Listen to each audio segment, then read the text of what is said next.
Welcome to Andy Staples on 3. Today could be the day. Well, not the day Michigan wants, but it could be the day there's some movement in that Connor Stalions case, and not just the movement toward the Netflix documentary that comes out next month about Connor Stalions. Chris Ballas of On 3's The Wolverine reported on Monday that Michigan is expecting to receive a notice of allegations from the NCAA either sometime this week, could be as early as today, on the case involving the Connor Stalions advanced scouting situation.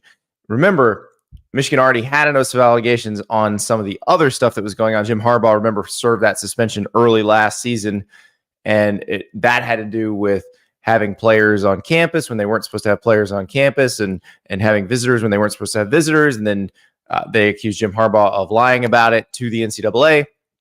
So there was that. And also, Michigan released the notice of allegations from that case yesterday, though they've had it since December. So it's a little confusing. But the one Chris Ballas was writing about is the Connor Stalions case. So we saw, remember, the Big Ten suspending Jim Harbaugh for 3 games at the end of last season over that case. But we didn't know what the NCAA had gathered. We don't know exactly where they are with that case. Now, what's interesting is Ballas reported that his sources believe the NCAA is going to try to go for a postseason ban against Michigan. Now, this would not be this season. This whole process is going to take a while. So it could be, all of it goes into 2025. Could be it goes into 2026. Given how slow a lot of these cases have progressed. So we don't know exactly how long it's going to take. I would imagine Michigan will fight like hell to avoid a postseason ban. So I don't know that anybody should assume anything at this point. AJ Adams in the chat. I thought we were past this nonsense. No. This nonsense continues. Remember, this is the NCAA. It does not go fast. The wheels of NCAA justice turn very, very slowly. And so we're going to have to wait and find out. I mean, most likely, let's say Michigan gets the notice of allegations this week. Not likely that they hand it out. Everybody's going to send in their records requests. They don't have to hand it out immediately. They may wait a while. They may sit on it just like they did the other one. But we will find out what they have at some point. And I'm curious. What do they have? Like, we know what Connor Stalions was doing. We know Michigan was using the signals that Connor Stalions deciphered, but can they prove some grand conspiracy? Is Michigan, I'm assuming, will say that this is a rogue staffer acting on his own? We'll see. They can tag it to Jim Harbaugh. We know that. We know they can tag it to the head coach who was working there, but Jim Harbaugh works for the Los Angeles Chargers. So I don't really know what that does, if anything. Ballas' story said that there is no thought to vacating any wins, that sort of thing, which, I would assume Michigan will fight like hell on that front too, if that came to that. But I'm fascinated by this because I really want to know, what do they got? What did you find with all this? Because this is one of those where schools were lining up to turn them in once all this became public. So I guess we'll find out. AJ in the chat again. Isn't part of the cat and mouse game to try to decipher the other team's signals? It certainly is in baseball. Why is it any different in football? Oh, we know we have to explain to AJ what the rule is.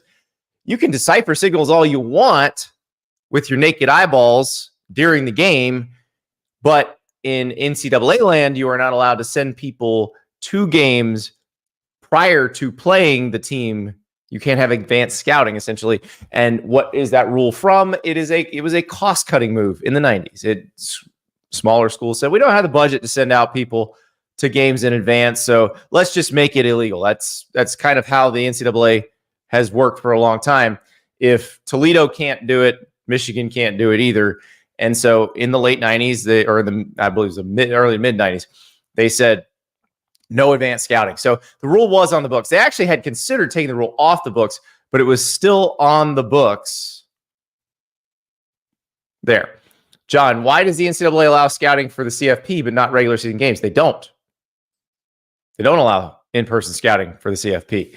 Now, they do allow it in the NCAA basketball tournament because I have sat next to assistant coaches who they played their game and now they're watching the team they're going to play. Let's say it's Thursday. They've won their game. They're watching the team they're going to play on Saturday. Perfectly allowed. They're in the same building. No problem. But that's the rule. Whether you think it's a dumb rule or not, that is perfectly open to interpretation. You can have that opinion, and a lot of us probably have that opinion. But it is the rule, and we'll see how strictly they enforce it. Because my initial thought reading Chris Ballas's report is I thought the NCAA was trying to get away from the postseason bans, trying to get away from all the punishments that punish somebody 5 years down the road who had nothing to do with anything. And we'll see how that goes. Now, this is actually fairly quick. If they have a notice of allegations for the Connor Stallion stuff now, that is fairly quickly for the NCAA. A lot of times it takes forever.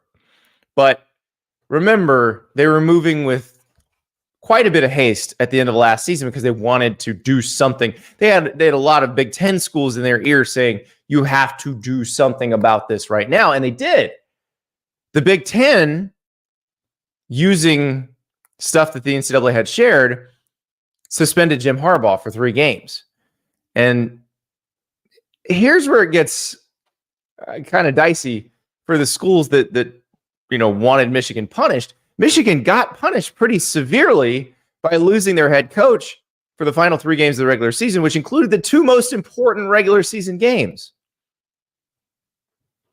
Michigan won those games anyway behind the acting head coach, Sherrone Moore, who is now the permanent head coach, which made it even funnier if you were a Michigan fan. So it's a strange situation. We're going to find out what they have eventually. I love if Michigan would just say, hey, here's the notice of allegations. We got it. They've not historically been that sort of school. Some schools do that. Some schools are like, here's what the NCAA sent us. Here you go. Take a look. But not this one. I do think if they're going to fight hard, if they think it's, if they think it's BS, then maybe they mount a more proactive defense where they release some stuff. But we're going to find out. We're going to find out. But one of the things that came out of this was we did get to see Sherrone Moore as the head coach of Michigan. And that leads into the topic I wanted to talk about today, which is the first-year head coaches. We got 13 first-year head coaches in the power conferences, and they are a range. There's a couple on one end who are just taking over programs that are great, that are expected to stay great. You've got some that are taking over programs that I think they're in a pretty good spot right now. Then you got some that have to rebuild. You have some that are taking over programs where it's actually kind of sneaky, where they may sneak up on some people. So we know with Sherrone Moore, what I think that punishment of Jim Harbaugh accomplished is it allowed Michigan to really scout Sherrone Moore. Pardon the pun. Okay, don't pardon the pun. I meant it. I'm sorry. It was bad. I'm sorry. But it allowed Michigan to find out, what does Sherrone Moore look like as a head coach in a big game? And you look at the Penn State game where they had some issues with pass protection and they just started running the ball and won the game that way because they knew Penn State wasn't going to be able to score on them. Strategically, exactly what they needed to do. And not a move that a first-time head coach is necessarily going to choose or make. And then you have the Ohio State game where Sherrone Moore basically called a flawless game. So you got a good sense of what Sherrone Moore would look like juggling the head coaching duties. Now, he was also calling offensive plays during those games. He will not be calling offensive plays. At least it won't be his primary duty now because he's got an offensive coordinator. But it told us a lot. So I've got Sherrone Moore on the same tier. There's the two-person top tier of these first-year coaches, Sherrone Moore and Kalen DeBoer in the same places. And I called that tier keeping it rolling. Because their job is to keep these programs at the top of the sport. Sherrone Moore takes over the defending national champion. Kalen DeBoer takes over a program that has won more national championships this century than anyone. And so far, they're doing everything they should be doing. And that's the thing. With Moore, it makes sense. Now, I was thinking about this last week as I was at Big Ten Media Days, watching people ask Sherrone Moore over and over and over about how are you going to keep the Jim Harbaugh culture? And I thought that was interesting because I don't think that's going to be a problem because Sherrone Moore and Jim Harbaugh were such, kind of kindred spirits. I mean, Jim Harbaugh, Moore told the story last week. Dennis Dodd wrote about this at CBSSports.com. Moore told the story that Harbaugh brought him in essentially and said, hey, I'm renegotiating my contract. We're going to make you coach in waiting. So Sherrone Moore was going to be Michigan's next head coach kind of one way or another. Whether it was this year or down the line, that was the plan. And what I think is interesting about this is when Michigan really started to take off, when things started to change at Michigan, was after Jim Harbaugh made all those staff changes. Remember, 2020 was a disastrous season. They cut his pay. They said, you got to do something different. You got to get better or we're going to fire you, essentially. And he fires Don Brown. He brings in Mike McDonald as the defensive coordinator. He makes some changes along the, throughout the staff. One of the changes he made is he made Sherrone Moore the offensive line coach. That may have been the most important move he made because what group is more emblematic of how Michigan has done and what Michigan has been the last 3 years than that offensive line? That's the group that set the tone for pretty much everything. Now, the defense has been awesome. They're still going to be awesome. They've got 3 potential first rounders on the defense this year. But that offensive line is the group that really changed everything. And it was Sherrone Moore as the offensive line coach and then the offensive coordinator, getting that whole that ethos to the entire offense. And so I don't think it's going to be that hard for Sherrone Moore to keep Michigan looking and acting the same way as it did under Jim Harbaugh. Because I think Sherrone Moore was responsible partially for a lot of the personality of the success of the last 3 years under Jim Harbaugh. I think he might have been the secret sauce. So I'm not worried about that. Now, Kalen DeBoer at Alabama, this is one where we thought, okay, what's going to happen? Think about how many times we hypothesized what the end of the Nick Saban era would look like, what the post-Nick Saban era would look like, what would happen to Alabama. How many SEC schools and coaches probably thought, okay, we don't have to live under their boot anymore. Never mind that there's a pretty large boot in Athens, Georgia.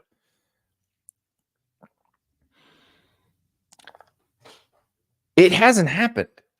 The fall, and look, as successful as Nick Saban was, this is an easy assumption that Alabama was going to fall off some. And maybe they do. Maybe they do on the field. But if we look at Kalen DeBoer's history on the field, that was the least of the worries coming in. He's not lost very much on the field. He has done everything he needs to do on the field. We were curious as how, okay, are you going to be able to stock the roster the way Nick Saban does? Well, guess what? Pretty much the same. pretty much the same. You look at their recruiting, they are taking commitments about the same amount of time. They are second in the on-3 industry rankings in the class of 2025. Like, everything feels very similar to Nick Saban. And, we've had most of these first-year coaches on the show already. So I'll play a couple clips of these guys as we talk about them. But this is DeBoer on the pressure to sustain at Alabama. How much weight do you feel to keep it this special? As far as the tradition? Yeah, everything. Yeah, I mean, that's the cool thing about coming here, though. And if you think of it that way, it probably can be overwhelming, overbearing. I just think it's about one thing. It's coming in and being the best you can be, whether it's bringing your attitude, your energy, your effort. And that's all I ask of our guys. And that's all I'm going to ask of our staff. And in return, I think that's really hope they can ask of me. And, when we bring our best attitude, energy, and effort every day, and we surround ourselves with really smart people, experts that have low ego, I think we'll continue the results will take care of itself. And that's been kind of the formula for success wherever I've been. And, that's, I think, again, common, I think, in all successful and winning programs. And that's what we'll attempt to do. That's what we'll work to do. The results will take care of themselves, which is very much a Nick Sabanism. It just packaged in a different way. You see how Kalen DeBoer acts about that question he'd gotten at that point about 1 billion times. Now, you could say, he had to practice his answer. He had all kinds of practice for that answer. Yeah, but it came pretty naturally. And everything seems to have come pretty naturally so far. It really is an amazing fit. And Greg Byrne, the athletic director at Alabama, you think about this, he did all this, the hire within 72 hours. I think he picked the right guy. It's shocking how easily DeBoer's been able to handle this. And because I do think there's a certain personality that you have to be the guy who follows a legend like this. And look, maybe it's not going to be as successful as Nick Saban's tenure. Nobody else's ever has been. But if he keeps Alabama nationally relevant, making the playoff, winning games in the playoff, then I don't think there's going to be any issue here. And he certainly got the roster for it this year because, I think the one kind of demerit with Kalen DeBoer is that he lost Caleb Downs to Ohio State. We never really got a chance to keep him. They got Caden Proctor back from Iowa. For whatever holes there were in the roster, which weren't many, he got guys from Washington to come help fill him because they lost Seth McLaughlin to Ohio State. They bring in Parker Brailsford, who was Washington's center from last year. They bring in Jeremy Bernard, which gives them a better, pass catching target. They lost Isaiah Bond of Texas, but it feels like they've got everything they need. I do think this team will be able to run the ball really well this year. Like Jam Miller, Justice Haynes running behind that line. Jalen Milroe is a threat, obviously, with his legs, but I'm curious to see what Kalen DeBoer does with him in the offense. We saw him make Michael Penix Jr. quite a bit better than he ever was than with anybody else. This is going to be a lot of fun. So those two, Sherrone Moore and Kalen DeBoer, we feel very confident about. They obviously take over programs with tons of advantages. That's pretty easy to predict that they're going to have some success. They were obviously very successful before. It makes sense. Now we get into the tiers where it's no guarantee. We don't know what's going to happen. And my next tier is the big inheritance tier. This is the one where this coach walked into something that they could make pretty successful right away in year one. Whether that is a lot of core players inherited or just a kind of across-the-board talent that maybe hasn't been utilized as well as it could be. And I got a couple on this list. And the first one, the most obvious on this list, is Brent Brennan at Arizona. You talk about stepping into a good situation. Now, you notice I didn't say Jedd Fisch at Washington, which is a very good program, and I think Jedd Fisch is going to do fine there. But I don't have him here because he didn't inherit much at Washington. He left Arizona, and the thought was a lot of those players would follow him from Arizona. Some did, but the main core group did not. Noah Fifita, Tetairoa McMillan, the really important players stayed at Arizona, stayed together to play, and they're going to play for Brent Brennan. And he talked about it when he came on the show about what that period was like when he found out, okay, I'm getting most of these guys back. So he's going to walk into the Big 12 with a team that's ready to compete for the Big 12 title. Here's Brent Brennan talking about getting all those guys back. How much did you have to work, on these guys to say, hey, look, this is what my program's going to be like. We would love to have you here, but how does that conversation go? Because I imagine you mentioned being empathetic. You just left a job too. So how do you handle those conversations? Well, yeah, I think, the first team meeting I had when I got introduced to the team, I just told them that let's start out with respecting each other, and over time I'll earn your trust. And that was a good kind of an easy starting point for us. I didn't come in there talking crazy or like I had all the answers, because like I mentioned before, I was feeling, kind of the hard part of leaving San Jose and leaving the players that I had grown close with there. So it was just a matter of spending time with them, and that second day on the job, Noah brought a bunch of players to my office and we just sat and talked for 2 hours. And I just let them ask questions. I said, whatever you want to know, go ahead. And when we were done, they said, I was like, how was that? They're like, oh, that was cool. Thanks, coach. I said, all right. Hey, thank you guys. And then the next day, and then I said, do you guys want to do this again tomorrow? And they said, yeah. And then they came in the next day and it was the same thing. And, they all had questions, and some of them were funny and some of them were, like simple, like what color cleats are we going to wear or whatever. But, it was just, there was a real, just like trying to accelerate the getting to know each other process. And Noah Fifita is a special kid, man. Like anyone that's ever been around him, like he is everything that's right about college football, everything.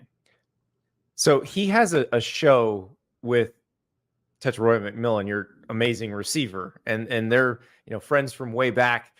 But I was laughing because they were talking about the decision to stay, and T-Mac goes, "I just didn't want to move all my shoes," and then Noah says, "Hey, for an hour there, I was going to Washington, like I had decided to leave," and then he said it just sort of to pull on him the idea of maybe if we stay together, we all stay together. And for the most part, they did all stay together. And how did that process go as you were finding out, okay, they do want to stay? Yeah, that was just an incredible moment when, because it was Noah and T-Mac grabbed me in my office and said, hey, we want to talk to you. And so they broke it down for me, and it was really special. And I think the team is incredibly close, and Coach Fisch and that staff did a great job of recruiting quality young men and quality players. And, that connection they felt. And I think also some of the, the trials and tribulations that they've been through, right? They've been through some years of hard football and not playing good football. Then all of a sudden they had this magic year where everything takes off and goes goes right. And, they're really, really extremely connected. And I think that part of it was something that they weren't willing to walk away from. So Brent Brennan should be very excited about this year because look, the Big 12 is pretty wide open. Arizona walks in with an established quarterback with maybe the best receiver in the country. T-Mac is on that short list. That conversation also includes Luther Burden. Travis Hunter as a receiver at Colorado is probably on that list somewhere. But T-Mac is certainly up there. And if you ask the NFL folks, he might be number one on that list. So big spot for Brent Brennan. But he's the one that's the obvious one. The less obvious one, and I think if you pay attention to the preseason win totals, then maybe you see where I'm going here. Mike Elko walks into Texas A&M. And you looked at Mike Elko at Duke, and he obviously overachieved at Duke. Goes in there, 9 wins the first season. Last year, dealing with Riley Leonard, being injured a lot of the year, but they were still pretty good. Elko comes back to Texas A&M, where he had been the defensive coordinator, so he knows a lot of these players, helped recruit a lot of these players, understands the roster, also understands what was wrong in the Jimbo Fisher era, what needed to be fixed. Whether he can fix it or not is another question, but he certainly understands. And one thing I thought was interesting, because the assumption is they signed the number one recruiting class in the country 2 years ago. He's sitting on a mountain of talent. So while he is sitting on some very good talent, there are some good players, across that roster. He made very clear when he came on the show, it was not a complete roster. Well, and especially with this one, I think people look at the recruiting classes and recruiting rankings for Texas A&M over the last few years, but you had some work to do with the roster because they'd lost quite a bit to the portal. You had to get the numbers right.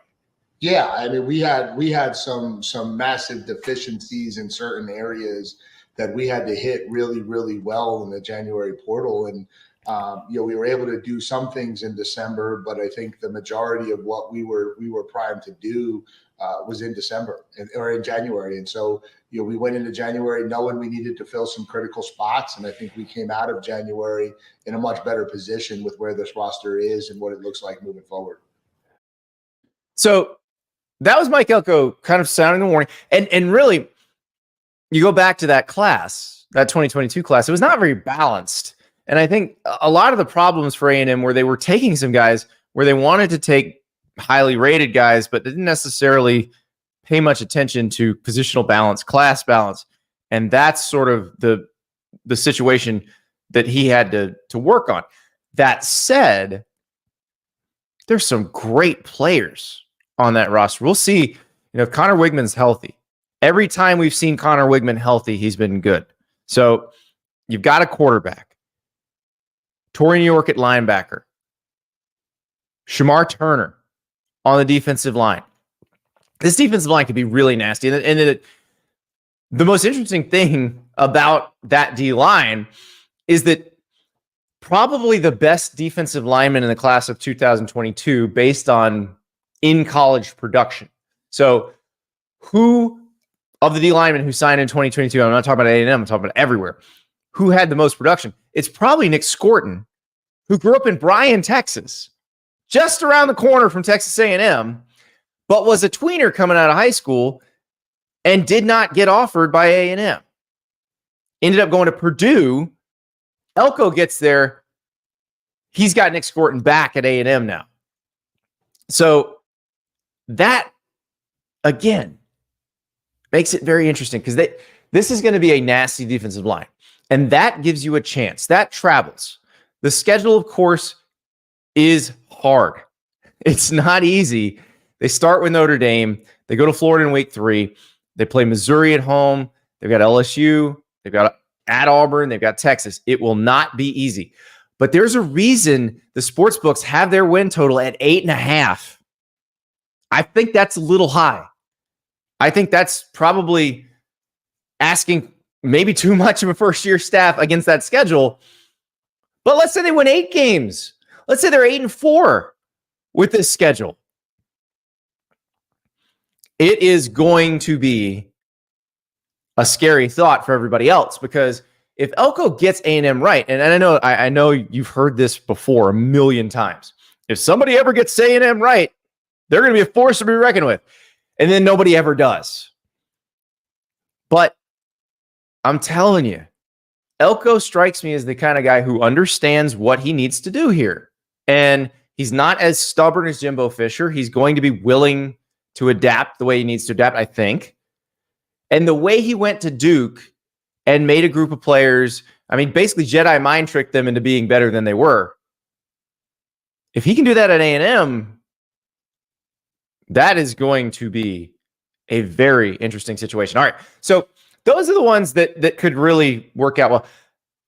Let's go to another one where they've taken a job that is hard, but I think you should be worried if you see these teams on your schedule. And I'm going to start with a guy that you saw on the show last week, Curt Cignetti at Indiana. I'm telling you right now, if you see Indiana in your schedule, unless you're Michigan or Ohio State, I think you should not be thinking this is an automatic W. Well, maybe for Michigan or Ohio State, maybe you think that too. And you got to Indiana, and you said, yeah, we want to beat Purdue, of course. But we also want to beat Ohio State and Michigan. A lot of coaches wouldn't do that. Like, what goes into that, like, being willing to make that statement? Well, you know, when you're 62, 63 years old, you lose your filter a little bit. Oh, yeah. But, I've been around this game for a while. And, you know, this is the entertainment business. Thank you. I can remember Jim. So few coaches don't realize at Ohio State and saying we'll never lose to Michigan again. Or something like that. I just took it up a few notches, and plus it put you out there in the middle of the field, 17,000 people. Yeah, you know you got to get them charged up. So yep, you know that's your rival. Yep, and then but that's not where we want to stop. You're sort of setting an expectation level. Exactly. Now it may have pissed a few people off, but so what? Yep. You know, it's kind of like the locker room talk that the head coach gives. That lasts about 15 seconds, and you got to play the game. I may have pissed a few people off, but so what? Let's make that the motto of Indiana football. That would be tremendous. I can't wait to see these guys. Curtis Rourke comes from Ohio. He likely will be their starting quarterback. They've got Taven Bryan too. We'll find out where that lands, but I think that's more than likely going to be Curtis Rourke. And they have quite a few guys like that who were very successful at the group of 5 level, who are older. And you know what? They're not going to be scared of any of these big helmet logos that they're going to see. And if you look at Indiana's schedule, first 6 games are all winnable. You get Nebraska at home in game 7. That's maybe Nebraska.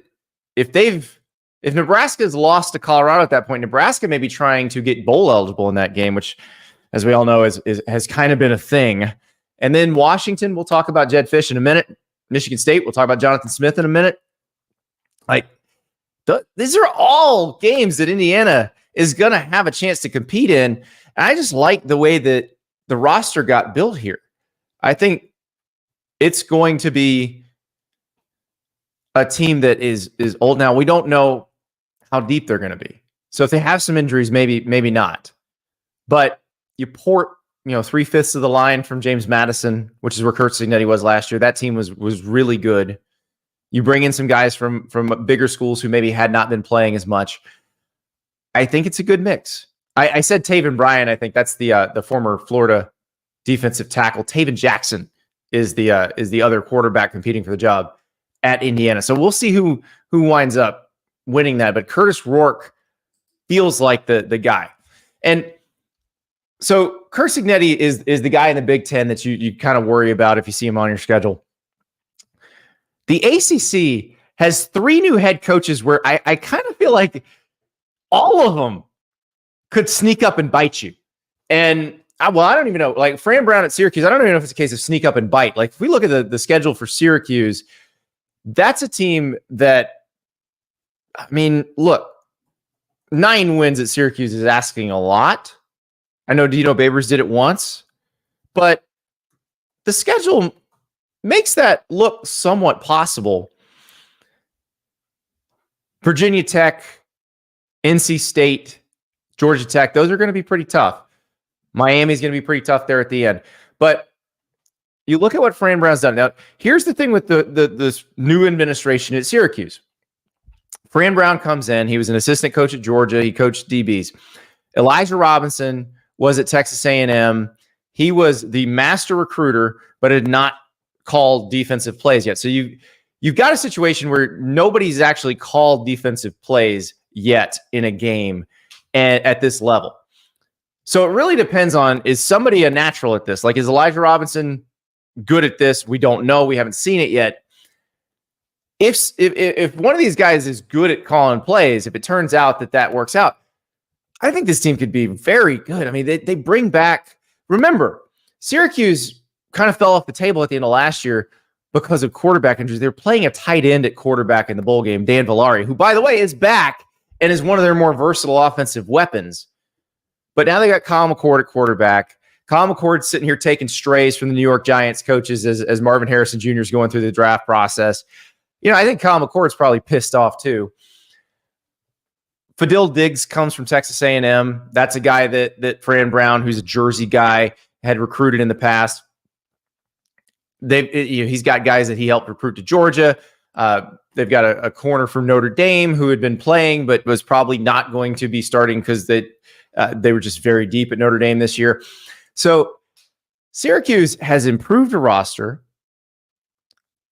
got a Rondé Gadsden back healthy. Like, this is going to be a tough out in the ACC, but they're not going to be the only one. Duke with Manny Diaz coming in. Now, it's interesting if you look at Manny Diaz when he got to Duke. Elko leaves, goes to Texas A&M. Duke starts looking for a coach. A lot of players go in the transfer portal.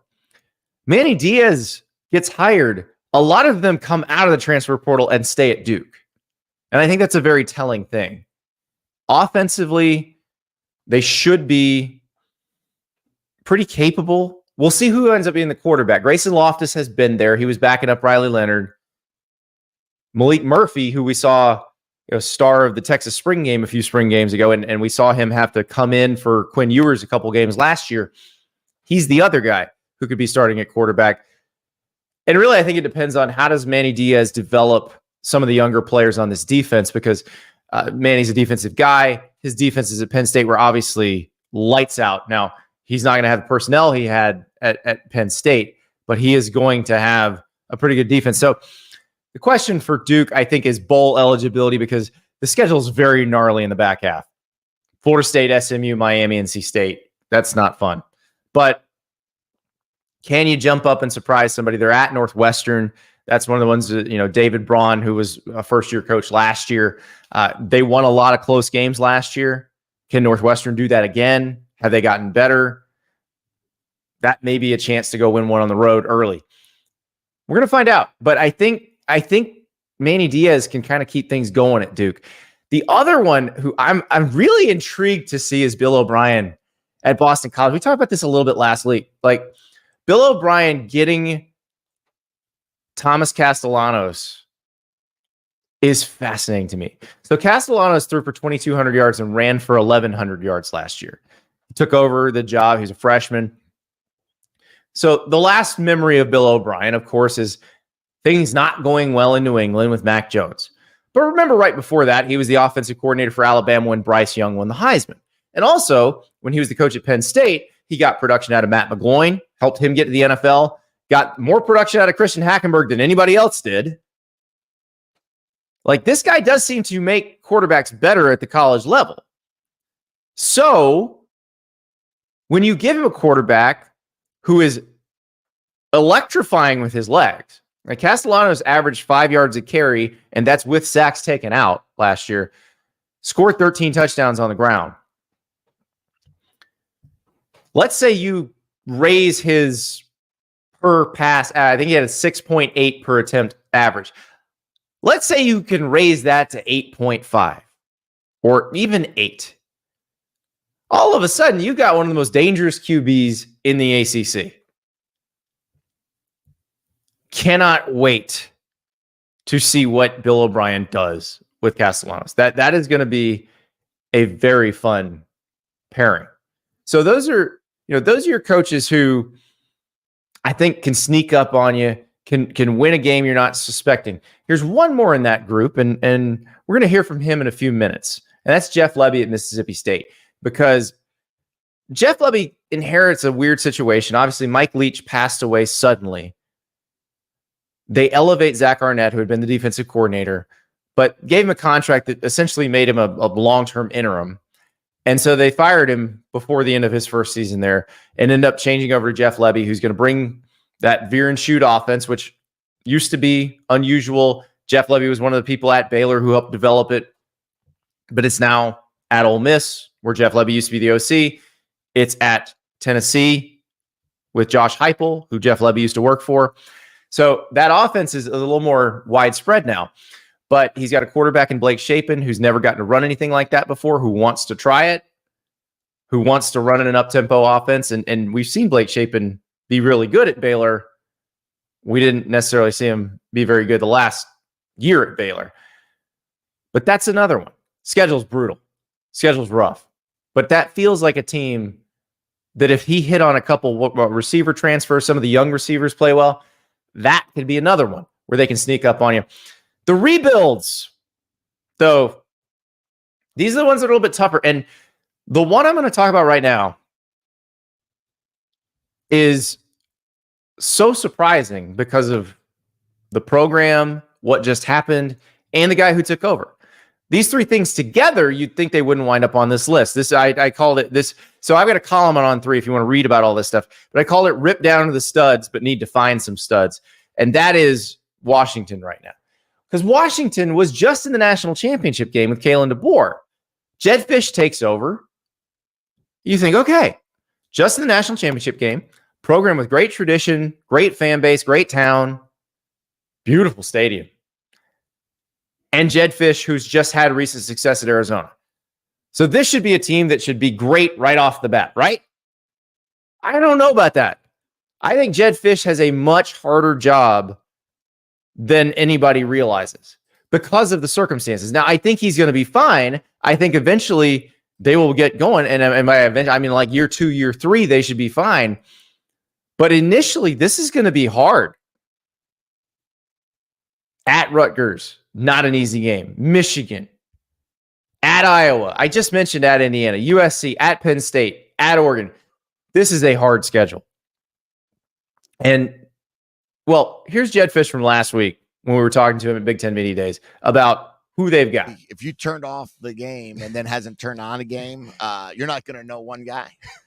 We've got maybe 21 new starters, I think, and all new coaches. There's nobody that was on last year's team that are now, I think we have 38 scholarship players from last year's team out of the 84 scholarships that we have. So it's a brand new situation. It's a brand new team. We're trying to really reestablish ourselves in what type of football we're going to play. It's a completely different world when 10 players get drafted from that team. 3 more signed free agent contracts. So that was an NFL team playing in that championship game. And now we're sitting here and we're trying to build ourselves back up to that level. So the truth in the chat says, I honestly think Washington will surprise people. I don't know about that. I think it's going to be hard. Like here's the situation at center, I think is very emblematic of what they're dealing with. So they lose Parker Brailsford to Alabama. Landon Hatchett was his backup last year. They're very excited about him, but he tore his ACL in Sugar Bowl practices. So he's been recovering from that. They think they're going to have him back for the season. They're feeling pretty good about that, but they're not sure.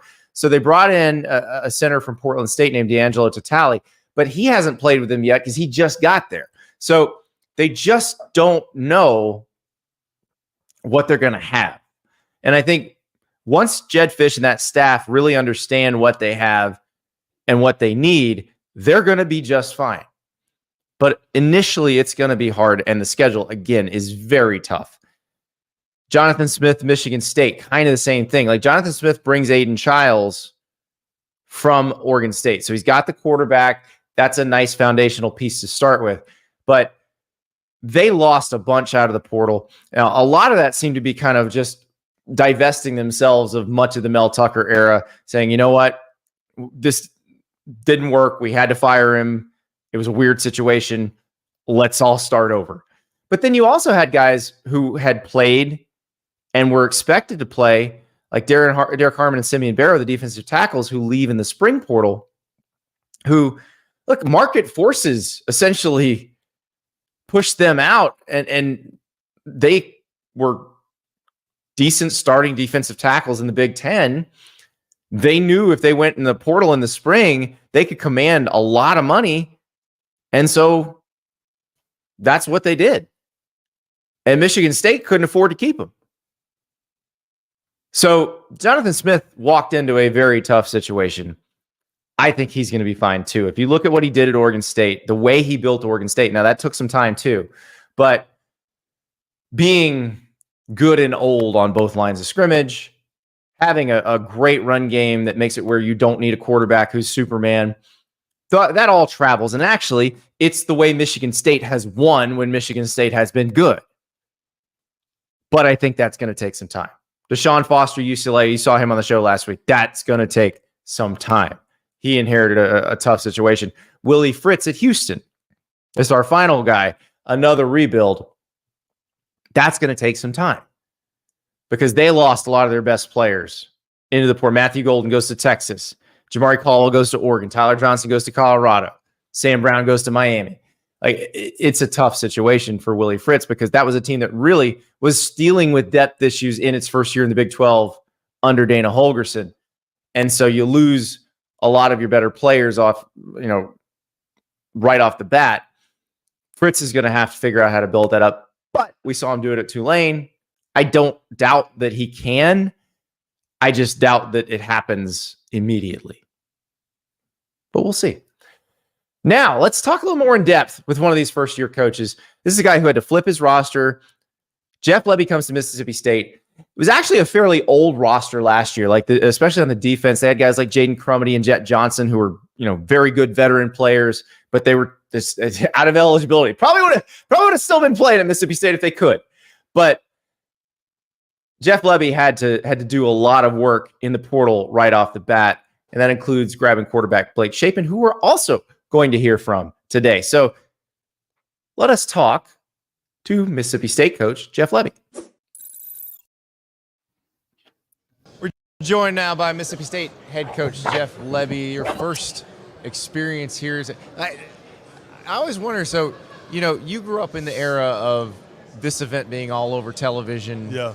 Did you ever picture yourself here? Yeah, I don't know if I specifically pictured myself here. Obviously, throughout the years, was ready for this opportunity, wanted this opportunity, and dang thankful to have it. So how do you go from playing on the O-line to becoming a guy who coaches quarterbacks, who coaches backs, and who devises this offense? Because it does seem like there are more former O-linemen that are becoming kind of offensive gurus, which I love to see. Right. Because they actually care about who's blocking. And that's right. And I've said this, but I think for me, being able to learn the game front to back instead of back to front is a huge advantage. To me, it creates answers for the test and to be able to help put guys in positions of success. And that, to me, is the biggest part of coaching, I was talking to Blake Shapen earlier, and he was talking about how he obviously saw your offense at OU when he was playing at Baylor, and they'd be watching you guys. Man, that looks kind of fun. Right. What was that first conversation like when he's in the portal and you realize you got a shot? Yeah, there was excitement on both ends. I knew that Blake was going to be an incredible match for us and a guy that I wanted to be able to go get. And the other side of that coin is Blake wanted to be a part of the offense and get coached the way that he's getting coached. Yeah. And so it was incredibly natural. There was great familiarity, and it was really, really smooth. I mean, I know the roots of this offense were in Texas high school football, and getting the basketball players to come out and play receiver. You got to throw it to them. You got to have some fun with it. But this is really a running offense. Yeah. Do people not understand that? I think people at times get caught up in all of the chunk plays and the play action shots and how we throw the ball vertically when at the end of the day it's all about how we run the football and still having some game control and being able to impose your will. Is it strange for you because when you guys were at Baylor, you guys didn't let this offense out of the bag very much. You didn't let a lot of people come clinic it. Right. Now you're here, and Tennessee runs a version of it, and Ole Miss runs a version of it, and you were at OU running a version of it. Right. Is it strange to see it everywhere? It is, and there's just so many different people that have created familiarity with it, and through a bunch of different reasons and our paths and journeys, and you see guys doing it and in their own way and making it their own and having success with it. I remember Coach Leach would kind of get tickled at the different flavors of the area. Now he refused to run any of them, but he would always see what Dana Holgorsen was doing, and he's running 3 backs out of there. And how about as one of the people who helped create this offense, what's it like to watch people kind of taking little different pieces and changing things. I think we can all learn from each other all the time, and we're constantly looking at ourselves, self-scouting ourselves. And again, I go back to personnel placement. What are our guys really good at? Let's ask them to do that. And that's why it's forever changing year to year, week to week, is where's the matchup? What do we need to do to give us a chance to go win? So you come in as a first-time head coach in a period of just incredible change in the sport.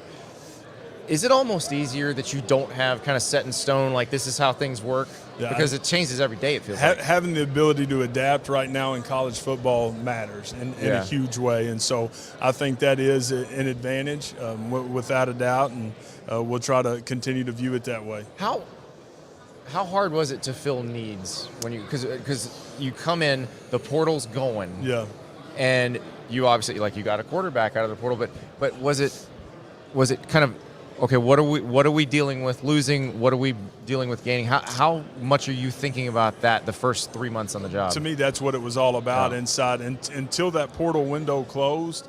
It was all about adding pieces to the puzzle to make us better now. Yeah. And that was so incredibly constant as we got there and we're getting it off the ground. And how different is that than the world you grew up in, where you get a job and you're starting to work on their first full cycle? Like you would have been working on the class of 2025, and we're going to get that class, and then we'll get the 26th class, and by 27 we'll have the foundation set. That's right. Now it's like, go get a team and win now. Yeah, it's completely different than obviously what it's been, but I do for us being able to get the right pieces, which I think we've done. Time will tell, but that was a huge deal, is being able to attract the right guys and get them a part of our roster. Well, Coach, it sounds like you're pretty excited about this group. Yeah. Who are we not talking about we need to be talking about? Yeah, I do. I think there's a couple of guys, you look at it on the defensive side of the ball. John Lewis is here with us. Stone Blanton, I like the – Played at South Carolina. He's played at South Carolina. Travion Williams is another one, the interior D lineman. So we've got some real pieces in the middle of our defense that are going to give us a chance. When you can plug in, like Stone Blanton's played in all these SEC stadiums, it's none of this is new to him. Blake Shapen's new to the SEC, but he started a Big 12 championship game. Right. How much easier is it to adjust? The experience you got to live, and that's what we'll continue to say. When we are able to go get the right guys from a transfer standpoint, it will be about getting experienced guys. Well, good luck, and awesome. It's going to be that every year. Yep. It's no more foundation building anymore, so congratulations, Coach. Thank you.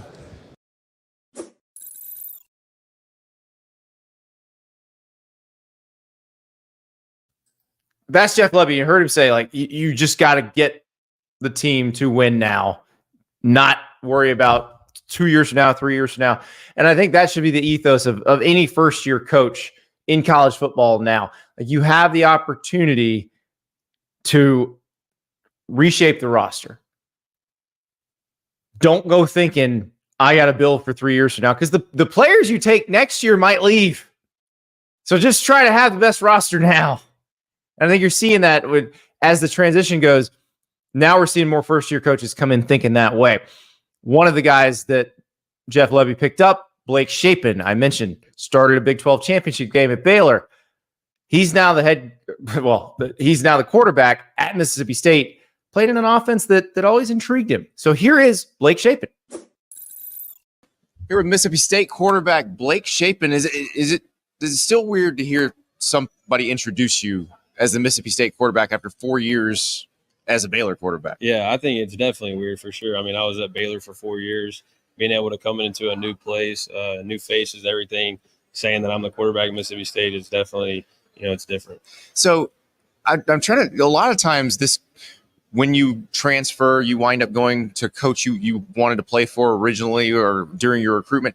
Where was Jeff? Was Jeff Lebby at Ole Miss when you were being recruited at a Shreveport? No, he was at UCF. He was at UCF. He got there the year after. When I first got to college, he got hired at Ole Miss at 2020. So did he recruit you at all for UCF or? No, so he didn't recruit me at UCF. Okay. So there was no previous relationship. Okay, interesting. Yeah. So and you looked at Arizona State before you ultimately decided to go to Baylor. Yep.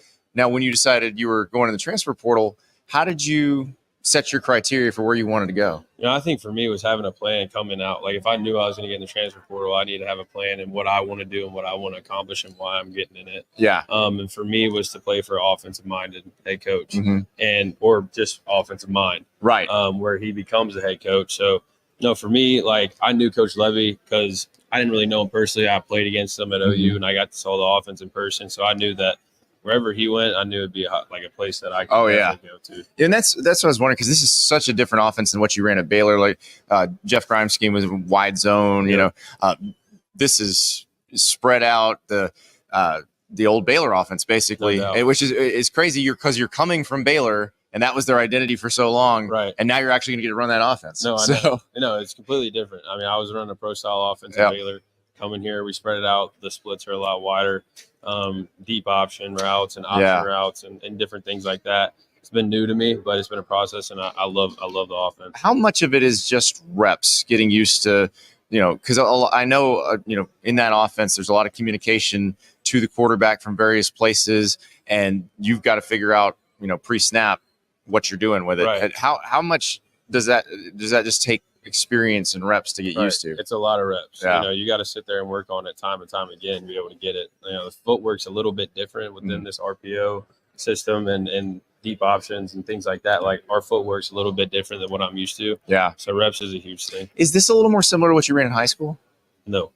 Okay, so this is all new for you. Completely new. And I mean, you mentioned you wanted to play for an offensive-minded head coach. You saw this offense when you played OU. When you were watching offenses like this, was it like, man, if I could just get in one of these, let's see what would happen? Yeah. No. I'm not gonna lie. There were a lot of times I would watch games and I'd be like, wow, like that looks a lot of fun. Yeah. I want to be a part of that. Yeah. And I think that was the biggest thing for me in person, seeing Coach Lebby and how he called the game against us whenever he was at OU.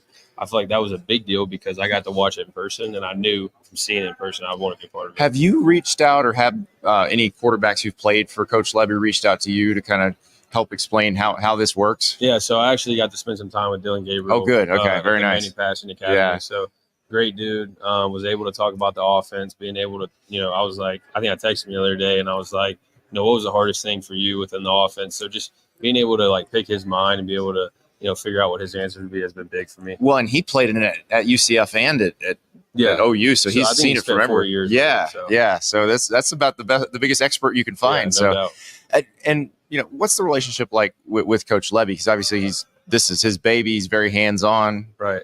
No, so for me, he's a great guy to start with. But yeah, he's very hands-on with the offense. He's very hands-on with us, which I love because he's a great guy. He's a great coach. I want to learn from the best. So, and he is the best, I think. Now, it's funny because everybody's going to be like, "Are you scared of going in the SEC?" Like, you've started a Big 12 championship game and won before. Like, how different is it coming into this? Does it feel intimidating given the level of competition, or is it just more fun? I think for me, it's a new challenge. Yeah. I've had a lot of challenges in the past, but I look at it as a new challenge. I'm getting to play new schools and new teams and be in different environments. Yep. So I'm looking at it as a blessing. And I thank God that, I'm able to do it. So of the road games this year, where are you most excited to see in person, get to play? I think all of them are circle for me. Yeah. I mean, they're great environments. I heard Tennessee's pretty fun too. It's wild. Yeah, that's what I've heard. And that's what's weird about that is it's going to be this, the bones of the offense will be the same on both sides of the field. Thing. Yeah, we run the same exact offense pretty much. Yeah.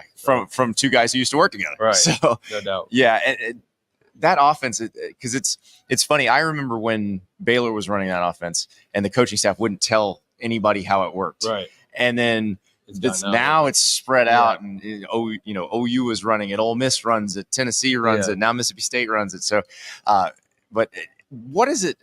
When you first get into it, when you're in spring, first doing 11-on-11s with it, how much different is it? How much fun is it knowing that you're going to be chucking it around like that? It's awesome. I think for me, the first day it was weird just because of how different the whole offense is. So being able to get normalized with it and everything, I think for me was a big deal. But you can run the ball in this offense. That's part everybody forgets is like when it's really working, you're running for like 400 yards a game. Yeah, that's the biggest thing. People, they'll see the passing yards, but they don't see the rushing yards, and the rushing yards are just as high as the passing. Yeah. So that's it. I remember some of those games where they'd run for 300 and throw for 300, and it's just like it's crazy. So you played at Shreveport Evangel Christian, one of the great high school programs in Louisiana. Great quarterback. Sure, you and I were talking about Brock Berlin before we started, and then the Booty brothers.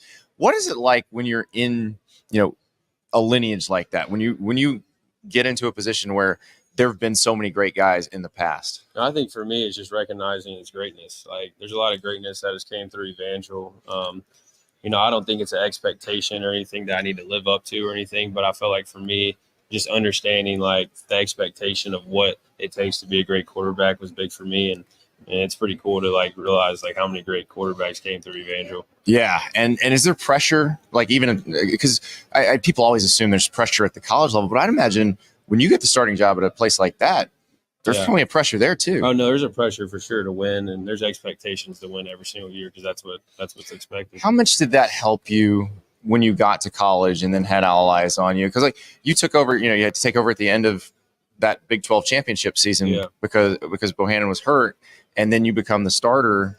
Like, how prepared were you to be that guy and have that level of attention because of that? Right. I think we played some tough games. Like, we were a small school that would go out and play Duncanville and Allen Texas, St. Louis, and it was unreal with the amount of teams, the good teams that we were playing. So I think it got me ready to go into college and be able to be in big time moments a little bit. Obviously, it's not the same, but it was able to get me ready for it. And I'm blessed that I got to go to Evangel. Favorite thing you've discovered in Starkville so far? Favorite thing? I don't know if there's a favorite thing. I know the food's unbelievable. Oh yeah. Where are we eating? Two Brothers. Oh, I love Two Brothers. Two Brothers is amazing. Yes. Two Brothers smoked meats, everybody. Yeah, smoked chicken Cotton wings. District. Yeah. Smoked chicken wings are fire. Oh yeah. So good. There's an appetizer there. There's some kind of I'm trying to remember now. I haven't been there in a little because I remember going there right when they opened. I don't know. And it was just I get the smoked wings and the patty melt. The patty melt. Oh, the patty melt is very good. Wow. Yeah. Okay. All right. Now I'm hungry. Blake, thank you so much. Yes, Appreciate it. Yes, sir. Thank you. The appetizers in question at Two Brothers Smoked Meats is the pork rind nachos. They are spectacular. But yes, listen to Blake on the wings. The wings are tremendous. But this is a time of discovery when you are when you're a new quarterback, new town. That's it. I hope our next guest has discovered the Butcher and the Boar. So the Butcher and the Boar is a place in Minneapolis. They have this beef rib that is so good with this massive long bone. It's a very impressive dish in the first place, but it is so delicious. Now, you got to have some NIL money to be able to do this one. But this is a guy who I think, maybe he commanded a little because he was one of those guys that a lot of people were intrigued by, that a lot of schools were looking at. Max Brosmer. He's the new starting quarterback at Minnesota. Butcher and the Boar is in Minneapolis. Max is from Atlanta, but played the last 4 years at New Hampshire. Led the FCS in passing last year. Was a guy who, if he decided he wanted to go up to the FBS level, is going to be highly sought after, and was. Now he's at Minnesota. This offense could be very interesting because of the next two gentlemen you're going to hear from. So we're going to talk to Max, then we're going to talk to Darius Taylor, Minnesota's sophomore running back who had a great freshman year, cut a little short by injuries, but a fully healthy version of that year would be spectacular. So let's hear from Max first, who's had one of the more interesting journeys in college football, the new Minnesota starting quarterback, Max Brosmer. Joined now by a guy I've been waiting to interview probably since I met your running back from last year. Wow. Max Brosmer, Minnesota quarterback, transfer from New Hampshire. So we met Dylan Laub at the Senior Bowl. Mm-hmm. He had some very nice things to say about you. Now's your chance to say any nice things you need to say about him. Because I can't, that guy's a quarterback's best friend, a running back who you can hand it to him and you can throw it to him and he can do anything. Yeah, we roomed together for 3 years, I think. Wow. We were roommates for 3 years. we had some good memories together, both on and off the field. He's an outstanding individual. I had a blast playing with him and being his roommate and going through college together. And, I can't thank him enough for what he did for the team and but also just being friends outside of football. And now you get Darius Taylor. Yeah. That's a pretty good trade because Dylan's with the Raiders now. So no hope of getting him. But we talked to Darius earlier today and he's a sophomore in college and he's talking about all of the stuff he does to take care of his body. It's like listening to an NFL 10-year veteran. Mm-hmm. Yeah. And that's got to be exciting. He's an extremely mature individual for how young he is. You forget he's a second year in college. He had an outstanding year last year as a freshman, and he comes in as a sophomore, and he's talking like he's been here for 5 years. Yeah. So it's cool to have that in the room, and it's cool to have him with such a unique, skill set in the backfield. So you're from Georgia, right? And you Atlanta. brought the skill guys down to Georgia. Yep. How important was it to get to know them, let them get to know you? Yeah, we have very limited time. I just got here in January, so I've been here for 6-7 months. I think it's been now. Yeah. So they're on the same page. The fact that we only have so long together in order to be successful this season and to train and build chemistry on and off the field. And so when I pitched the idea to them, because I did it at UNH, I did the trip at UNH. So I brought it to Minnesota and I pitched it to them like, hey, what do you guys think about this? They were all in. Wow. And it was a blast. We did lake time. We did on the field training, field and workouts.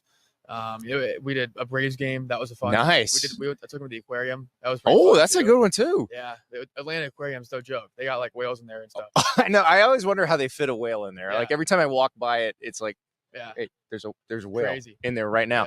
Yeah. The lake time, okay, tubing, wakeboarding, or what are we talking about? we stayed away from the water sports. Okay. We have a thing. Is that a PJ Fleck order? No, Okay. it's a family thing. We don't really like to do that just because you can get hurt so easily. doing water sports. So we just floated. Nice. Had some really good dinners together. My dad and my mom, bless them, they were amazing. 10 guys in the room. Oh, yeah. House, but cooking really good food and dinner for us. And it was just the time off the field that we spent together that meant a lot. That's going to really contribute to our success this year. And that's the thing. You have to do this in such an accelerated fashion. You only have the 1 year here. And so you got to make sure they know you, you know them, and the chemistry's right. Totally. Yeah. And I think it's learning about people from their backgrounds and outside of football that really brings a team together. Yeah. How hard is that? Because you played 4 years at New Hampshire. You know those guys so well.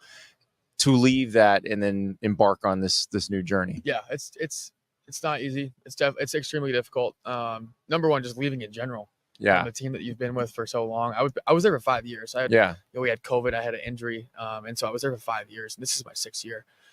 So learning how to lead those guys, you're always learning something new every single year, and then that kind of gets cut short because now I'm transitioning to a different school where I have to kind of restart. So I kind of took some tools that maybe I learned from New Hampshire that I felt, helped my success as a leader, and brought them here. And, I think the other side of it is the fact that people are buying into me. Yeah. And that means a lot because ultimately I can't do my job if people don't buy into me. How'd you make the decision to leave New Hampshire and then say, I'm in the portal and let's try this at a different level? Yeah. Something about it just felt like it was time. It really did. I think there's a piece of me that wanted to stay because it was home and it was family. Yeah. But I felt like I had to challenge myself. Yeah. And try something new. I felt like I needed to go play on a bigger platform. And I couldn't be more grateful for my coaches at New Hampshire because they were supportive either way. They weren't obviously they wanted me to stay. Right. But there was a lot of it that said, hey, if you go, we're going to be 100% your supporters and in your corner. Because we know your goals and your aspirations and we want to see you succeed as well. And when you narrow those down, how do you decide on Minnesota as a place for you? It was the culture and the team. And so, meeting Coach Fleck in person was pretty cool. I'd heard about his days at Western Michigan. Oh, yeah. And how he kind of transitioned to Minnesota and, brought his culture with him. And it's such a unique culture. And I didn't know if I was going to blend in very well with it until I got there. And, I met the captain's council on one of my visits there. And, there was older guys, it was like 4th or 5th year guys. And they were amazing. I meshed with them like that. Yeah. It was a 5-minute meeting. And you could see the culture was so tangible in the building. Everyone, it's one big family. It really is. And that's what I look for in a school. how does it feel? And because you've been in the FCS for your whole career, does it feel different when you get on the field? Or I imagine it feels different when you're in the locker room or the facility, because these Big Ten schools have all this stuff. Yeah, right. But is it different on the field? I would say, are you talking about like in the practices like and the speed of play? Yeah, working with these teammates and it's definitely a lot different. I think the Minnesota practice culture is unique in its own, not just from FCS to Power 5 or Power 4, but in every single part of those P4 teams, Minnesota's practices are legit. Yeah. And you guys actually hit. They're legit, yeah, and it's for a reason. Everything has a reason behind it, and that's something that was definitely a big transition for me. Like practicing in the indoor, which is however millions of dollars it takes to build that. And in New Hampshire, we practiced outside every day. In New Hampshire, even when it was snowing, and spring ball in New Hampshire was awful because we did 6 a.m. practices, and it was like maybe 8 degrees out at 6 a.m. And you have to just go out and just dog it out. And at Minnesota, we get to walk in the indoor because we have it. Yeah. And so there's a little bit of difference in that, and you kind of have to realize that, hey, it's still football. Yeah. I'm here for a reason. We're all practicing with the same goal in mind. Yeah. Speaking of that, it is still football, but it is different because you're in a video game now. Oh, it's pretty cool. Yeah. What was that like first time you saw yourself? Very cool. Seeing my last name on the jersey was very cool. Did they get your face right? I think it's pretty automated, like AI generated. Oh, it's not. They tried. They had your headshot. Okay. I went down there before they released it, and they were trying to explain to us, because the NFL guys, they all get scanned at the combine. Yeah. So they have the full body scan of those. There's too many of you guys. Right. So they have 200 hairstyles and 200 face shapes and 200 mustache combos. Yeah. And so they try. Yeah. But now I got to go into the game and look and see how close. I would say I'm relatively close. Okay. Maybe. I know there's some guys on my team who aren't very happy. Oh. I think they made our kicker our righty, but oh no, lefty. They can fly in an update. He's an all Big Ten kicker too. Like he's legit. He's mad because he's a righty. Or sorry, he's a lefty, and they made him a righty. I know one of my guys, like Philip Daniels, one of my tackles. Yeah. Like they messed his face up so bad on the game, and he's a little upset about that. But I think the guys are just super grateful to be in the game. Attributes though, do you feel good? Do you feel like it looks like you? Yeah, I would say generally. The arm good enough, the accuracy good enough. No comment. Everybody can be a little better. Yeah, even Donovan Edwards, who's on the cover, was like, I could have been rated a little higher. Everyone will say they could be a little higher. But I just like the fact that I'm in the game. Is pretty well, cool. hey, when you tear it up first couple weeks, they'll update. Yeah, hopefully. Yeah, I'll see. Well, good luck, Max. I appreciate it. Yeah, thank you, man. Thank you. That's Max Brosmer. Now, he's got another QB's best. He had Dylan Laub last year at New Hampshire. He's got another QB's best friend this year, and that's Darius Taylor. Only played in 6 games as a freshman. Averaged 133 rushing yards a game. So 5.8 yards a carry when he played. A fully healthy Darius Taylor is a terrifying prospect for opposing defenses. We got a chance to talk to him. You're going to love this guy. Here's Darius Taylor. I like this formal look. We got the tuxedo with the shawl collar, man. How do we decide how we're going to look at media days? Because this is introducing yourself to the world here. Honestly, I keep it all natural, just black and white, keep it real simple. I'm a little different with the tux. Most guys are wearing suits. I felt like the tux was just a little bit more. It's a formal occasion. Formal, yeah. A little bit more sleek. So, And we got the Louis V tie, and you can't see him. We'll take a picture, though. Definitely. We got the Louis V shoes. Oh, yeah. That is, I'm getting used to that. Like, are they comfortable? They are comfortable. Okay. These are honestly gym shoes. Really? They literally super squishy, just feel like gym shoes. So. All right, so it might be worth the investment. That's what I'm trying to figure out. You could wear them every day if you really wanted to. I'm just not sure if I want to retire my Jordans or Dunks for Louis V's, or how my wife's going to feel about that. I definitely have a lot of Jordans and Dunks, but I would never retire those for these, honestly. So you just sort of burst on the scene last year. Did you know that was coming? I knew that I put in the work for it. Yeah. I knew that I understood if I did my job and relied on my O-line and tight ends that we'd get the job done. So, I can see it coming. And then now you're coming in as a guy who they're relying on. They expect big things from. Mm-hmm. How did you handle that this offseason with the more responsibility, more leadership? The biggest thing was becoming a leader in the running back room. We brought in a lot of transfers, guys that are older than me. But also still being that leader and gaining the respect of the transfers and the respect of just the guys in the room as a leader, and also just working on myself, whether it's from working on football or just me as a man. I think that I needed to fix a lot of things when it came to take care of my body and things that I need to fix at my position. And I think I've done a great job of that, and I'm excited. How did you adjust taking care of your body? Because that's something that, I hear college players talk about that a lot now, and it's not something you used to hear until guys got to the NFL. Yeah. But what have you changed over the last year or so? I've been in the training room probably 3 times as much. I've done a lot more like with my diet and also getting like massages outside of the team massages and doing things that just investing in myself just a little bit more. Yeah. I think that it gives you a better chance at playing this violent game. I think that it sets you up if you want to go to the next level. It helps you keep some of that tread off your tires, as people would say. So how much time, so you're obviously lifting and running in the off season and then practicing, but how much time do you spend a day on kind of the what do they call it, prehab, the massages, the different ice baths, all those things? What does that take up of a day if you're doing it right? Daily, all together, it's probably 2 to 3 hours. Wow. Okay. But we're in the facility all day just as a team. Yeah. Doing whether we're running, lifting, or doing player practices, walkthroughs. So we're in the facility. So what else would you be doing? Exactly. Honestly, that's something that I've grown and understood. If you're there, why not do extra stuff? Was there a veteran last year who said, "Hey, here's how you should be doing that," or is that something that you just kind of took upon yourself? It's something that Coach Fleck kind of instilled in me. Him watching Muhammad Ibrahim what he did here and how he took care of his body and the learning curve that he had from his freshman and sophomore year all the way up to his senior years. I think that he was pretty educated at what a running back needed to do, so he led me where I needed to be and told me that a lot of things that I needed to be doing. So how, you've been doing all this stuff, taking care of your body. You had a great freshman season. Yep. But how different could you be as a sophomore?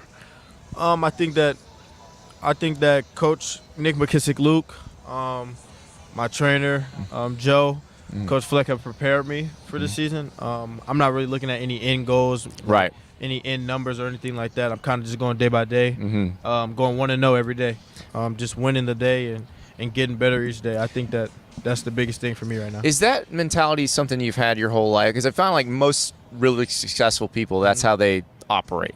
But I just can't imagine as a really young person thinking that way. I remember when I was young, I was always like, well, got to do this. You got to win this or get this job. But how do you adjust your mindset so you're just thinking about, I'm going to dominate this rep or I'm going to dominate this hour? I think that everybody has end goals. So, you have to have a big picture and a goal. And my goal is to make it to the next level. Right. And the small increments that you have in between, you don't really have to pay those attention, because if you put in the work today and put in the work tomorrow, that those things will come true. So you don't really focus on the end goal. I think that's just something that's been instilled in me my whole life. The end goal is going to come if you put in the work now. So, favorite PJ Fleck saying? I know he has a million of them. What's your favorite one? I'd say just respond. Respond. Yeah. Yeah. That's something he says to me a lot. Every time you make a mistake in practice or even you get tired, he just says respond or let the other man get tired. I like that. Oh yeah. So when he says, "What's up? How you doing?" Do you say you're elite? Yes. It's part of the culture. That's just I'm doing elite. Wait, okay. We are elite. Let's define it.